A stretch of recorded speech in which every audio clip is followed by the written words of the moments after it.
반갑습니다. 오늘부터 묵자에 대해서 알아보고자 합니다. 그래서 제목을 진우 묵자 알기로 정했습니다. 주 교재는 김학주 선생이 정리한 묵자, 그 생애와 사상, 그리고 묵가를 중심으로 해서 묵자 알기를 시작하고자 합니다. 묵자 알기를 시작하면서 제가 드리고 싶은 말씀은 묵자는 기원전 5세기에서 4세기경인 중국 춘추 말 전국 초에 활동하면서 지배층을 대변했던 유가와 달리 피지배층인 민중의 입장을 대변한 사상가요 실천가였습니다. 21세기인 현 시점이 다시 묵자의 철학이 필요한 시점에 도달하였다고 생각되어 묵자 알기를 시작하고자 합니다. 이 묵자 알기를 통해서 우리 사회에 새로운 활력이 불러 일으켜지기를 저는 기원합니다. 그래서 저는 이제 이런 식으로 생각해 봤습니다. 지금은 공자 시대나 노자 시대, 장자나 이런 시대가 아니고 이제야말로 현실적이고 실천적인 사상가인 묵자 시대가 아닌가 이렇게 생각을 해 봤습니다. 그래서 지금 현재도 우리나라는 빈부격차가 지나칠 정도로 심한 상태입니다. 그러면 어떻게 해야 되겠는가? 어떤 마음 자세로 우리가 이 생을 살아야, 이 한국에서 살아야 되겠는가 하는 심정에서 중국 천추시대에 유가와 쌍벽을 이루었던 묵자를 통해서 그 해결책을 생각해 봐야 한다. 이렇게 생각하고 묵자 알기를 시작하도록 하겠습니다.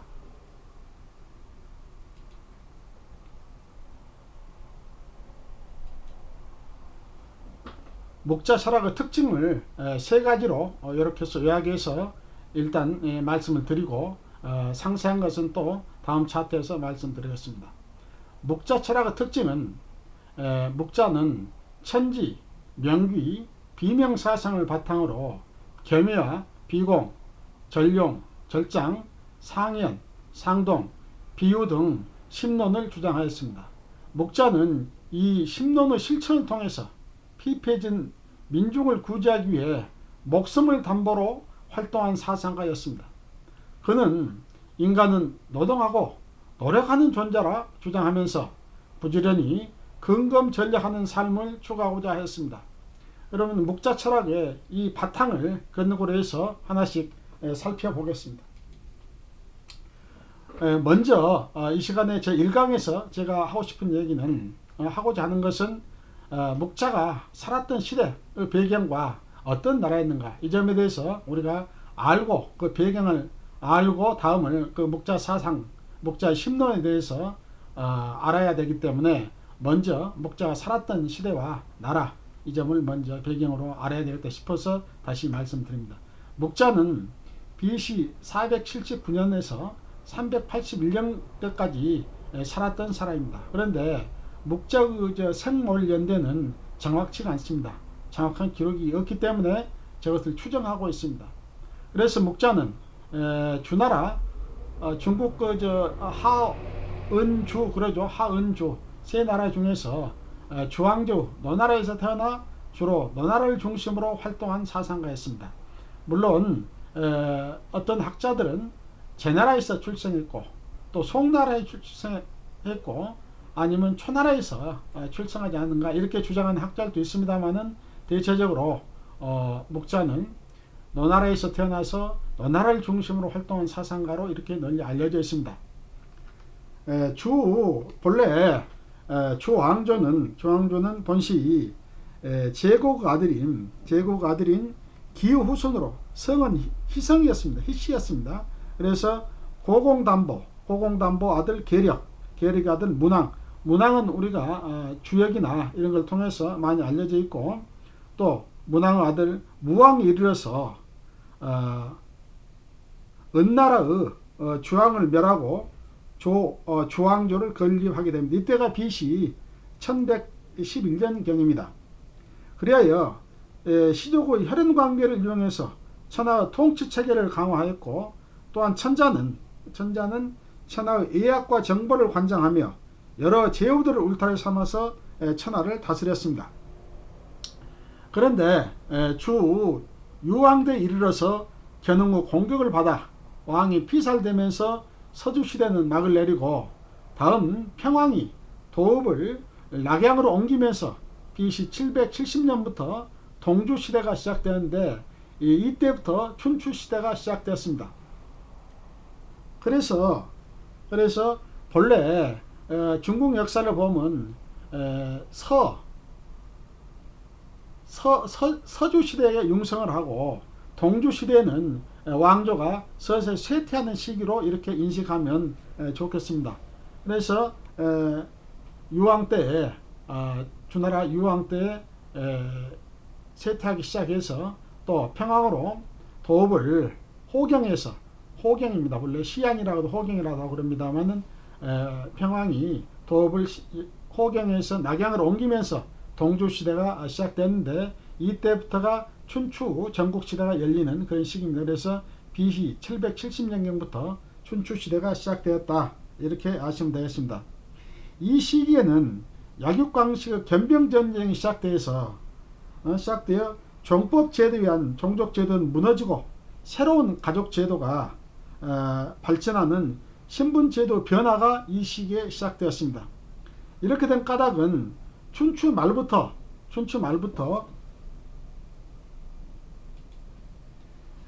철기시대가 열리면서 생산수단의 변화를 통한 생산량이 급격히 증가했고 더불어 견병전쟁을 유발시켜서 신분질서 변화가 일어나 사계급의 성장과 대지주와 생산물 유통을 통한 대상인이 출현하게 되었습니다.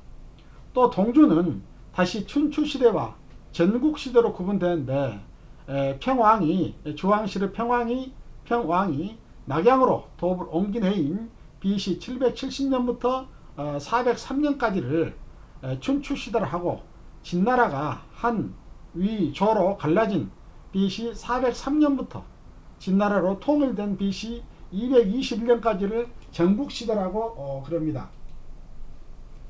춘추시대와 전국시대는 견병전쟁이 횡행가 된 시대이지만 춘추시대는 서로 싸우면서도 주왕실을 존중하는 조낭양이를 기치로 왕을 주왕실을 존중하고 오랑캐를 멸하는 조낭양이를 기치로 주왕조를 명분상 유지하던 시대이나 전국시대는 명분도 없이 패권을 다투는 약육강식이 판치는 전쟁이 일상화된 시기였습니다. 이런 혼란은 진나라로 천하가 통일되면서 끝나게 되는데 묵자는 이러한 혼란기에 살았던 사상가였습니다. 그러면 우리가 이 시점에서 춘추시대와 전국시대에는 시대 상황이 어떻는가, 이 점에 대해서 우리는 알아볼 필요가 있습니다. 춘추시대는 말씀드렸듯이 BC 770년부터 평왕이 도읍을 옮기면서부터 평양이 낙양으로 도읍을 옮기면서 시작되는데 이 춘추 시기는 제후들보다는 대부들 사이에 견병전쟁이 치열해지는데 특히 진나라는 말씀드렸듯이 한, 위, 조 세 나라로 나누어져 전국시대를 여는 단초가 되고 제나라는 전국시대는 강씨가 강태공의 후손이 다른 제나라의 강씨가 축출되고 순임금의 후손이라는 전씨의 제나라로 탈바꿈하게 됩니다. 또 노나라는 개손, 숙손, 맹손씨의 세 대부 집안이 권세를 부리는 그런 시기였습니다. 이 시기에 또 특징은 춘추시대의 특징은 남만의 나라인 남쪽 오랑캐죠. 남만이니까 남쪽 오랑캐 나라인 초와 월과 오나라가 강성화된 시기였습니다. 오랜 견병전쟁과 철기문화 도입으로 종법제도는 붕괴되고 새로운 신분질서가 자라게 돼서 대지주가 탄생하고 상업이 발달해서 제황공이나 진문공 같은 패자들은 상업을 매우 중시하게 했습니다. 그래서 상당히 그 당시에 제황공이나 진문공이 자기 제후국으로서 패권을 다툴 때는, 패자가 됐을 때는 상업이 상당히 발전하는 계기가 된 그런 시기였습니다. 또 이 시기의 특징은 본시 주왕실과 은나라 후손인 송나라, 주공우 후손인 노나라가 문화의 중심지를 이루고 있을 때 있습니다. 그러다가 주왕실 내의 내부 다툼으로 인해서 문화가 주왕실 중심의 문화가 초나라 그러면서 초나라로 이렇게 그 사계급들이 퍼짐에 따라서 각기 뭐 먹고 살 길 찾아서 나왔겠죠. 그래서 초나라가 문화의 중심지로 등장하게 됩니다. 그래서 초나라에서 노자가 나온 것은 우연한 일이 아니다 이렇게 보고 있습니다. 즉 노나라에서 공자와 목자, 초나라에서 노자가 나옵니다. 이 밖에도 제나라 관중과 정나라 자산이 공전을 폐지하고 세제를 개혁하며 공상업을 중시한 등 법가가 탄생하고 공상업을 중시하는 법가는 신흥 지주계급을 대변하는 그런 세력이겠습니다. 또 선무는 병법을 지어서 불후 군사 경전을 남겼습니다. 전국시대 특징에 대해서 말씀드렸고 춘추시대 특징에 대해서 말씀드렸고 또 전국시대는 BC 403년부터 시작되는데 진나라가 한, 위, 조 세 나라로 나누어지면서 전국시대가 막을 올렸습니다. 전국 7홍으로 불리는 7개국 중에서 진나라는 서쪽에 있으면서 가장 열악한 작은 변방나라에 불과했습니다. 그러나 위나라 사람 상항을 동영하여 변법을 시행하며 점차 강성해졌습니다. 7나라 중에서 가장 강한 나라가 돼서 나머지 나라를 위협하게 되었습니다. 이러한 통해 이에 위협을 느낀 나머지 육국들이 소진의 합정책을 시행했고 이에 맞서 진나라는 장의를 동용해서 연행책으로 대응해서 즉 원교 근공책을 써서 한 나라씩 정벌해서 마침내 천하를 진나라가 통일하게 되었습니다. 전국시대의 특징은 격렬한 견병전쟁을 통해서 유능한 인재의 중요시를 절실히 느껴 사계급을 존중하여 인재를 양성하고 더불어 사계급 활동이 이때는 전국시대는 가장 두드러진 때였습니다. 이러한 혼란기에 유가, 목가, 도가, 법과, 명가 등 제자들의 활동이 전국을 안정시키기 위해서 왕성히 활동하면서 여러 사상들이 드러나게 되었습니다. 그래서 이런 나라가 혼란하다 보니까 제자들이 나타나서 제자 백가라고 그러죠. 제자들이 나타나서 자기 사상을 통해서 천하를 안정시키고 통일시키려는 그런 통일 시도로 가는 어떤 여정을 열었다 이렇게 보시면 되겠습니다. 그래서 제자 발생과 발전 관계를 보면 중국어 학술이나 개인적인 저술이 모두 공자에게서 비롯됐다고 주장하는 학자들이 많습니다. 특히 풍우라인이라는 학자는 자기 저서인 중국 철학사에서 공자를 맨 선두로 보았으나 또 노자를 맨 선두로 보는 그런 견해도 있습니다. 공자 이외에도 이미 춘추시대 제자 백가들의 사상이 싹트고 있었습니다. 즉 노자의 도가, 정나라 자산의 법과, 제나라 손무 병가, 춘추 말기 묵가 등 이런 사상들이 이미 춘추시대에 싹을 트고 있었다. 그래서 이들의 사상에 꼽히기 시작한 것은 전국시대에 이르렀습니다. 전쟁이 춘추 전국시대를 통틀어서 500년간 계속되는 전쟁이 일상화된 시기였습니다. 이런 혼란기를 잘 수습하고 통일된 나라를 만들기 위해서 여러 사상들이 꼽히게 되었던 것이 아닌가 이렇게 보여집니다. 제후들과 대부들의 견병전쟁이 치열한 시기에 제자의 사상들이 활발하게 꼽히게 된 배경을 정치, 사회, 경제 등 측면에서 한번 살펴보기로 하겠습니다. 첫째, 춘추 전국시대는 주왕실의 약화로 제후들 간의 견병전쟁이 시작되면서 서주 정법제도에 의한 신분질서가 붕괴되는 변화가 시작되었습니다. 즉 주왕실의 권위는 무너지고 제후와 대부들의 힘은 강해져서 이들이 사계급의 협력이 필요하게 되자 사계층의 가치는 점점 증대되어 선비들의 사계급의 활동이 왕성해졌습니다. 그리고 두 번째로 철기시대가 개막되면서 철기시대란 것은 우리 인류 역사에서 철기시대 도래는 지금까지도 철기시대가 계속되고 있지만 혁명적인 변화라고 저는 생각합니다. 그래서 그 당시에도 철기시대가 개막되면서 생산량이 급증하였고 이를 획득하기 위한 견병전쟁의 확대를 통해 대지주와 대상인이 출현한 등 신분질서의 큰 변혁을 일하는 큰 원인이 바로 철기시대가 아닌가 이렇게 생각합니다.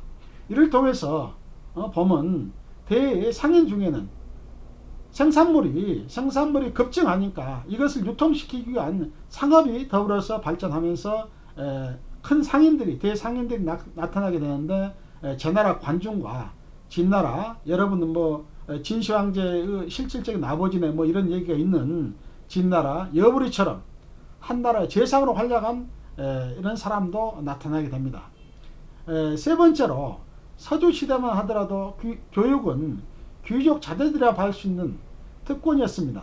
일반 사람들은 교육에 대해서는 누가 시켜주지도 않고 교육받을 자격도 없고 이렇게 여겨졌습니다. 그러나 공자가 사학을 일으키고 유교무리로 하여 신분에 관계없이 누구라도 교육을 받을 수 있는 교육이 보편화된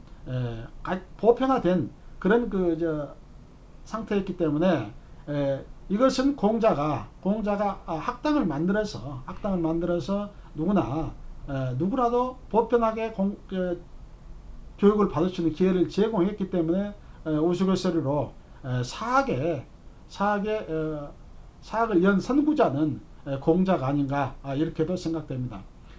이와 더불어서 이런 교육이 보편화했기 때문에 묵자의 학문도 이런 사학의 영향으로 이루어졌다고 생각됩니다. 묵자 다음에 말씀드리겠습니다. 묵자의 신분 계층이 그렇게 높은 신분이 아니기 때문에 만약에 사학이 열어져서 누구나 교육받을 수 있는 그런 환경이 조성되지 않았더라면 묵자라는 사상가도 나오지 않았지 않을까 이렇게 생각됩니다. 그리고 또 이 당시 교육의 주 목적은 관리 양성에 있었습니다. 오늘은 묵자가 태어난 시대적 배경과 묵자가 태어난 나라 또 묵자가 활동해야 되는 그런 그 배경 속에서 묵자를 어떻게 이해해야 될 것인가 이런 것에 대해서 기초적인 부분에서 우리가 알아봤습니다.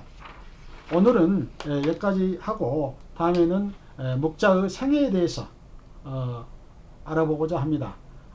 경청해 주셔서 고맙습니다. 제 2강에서 뵙겠습니다.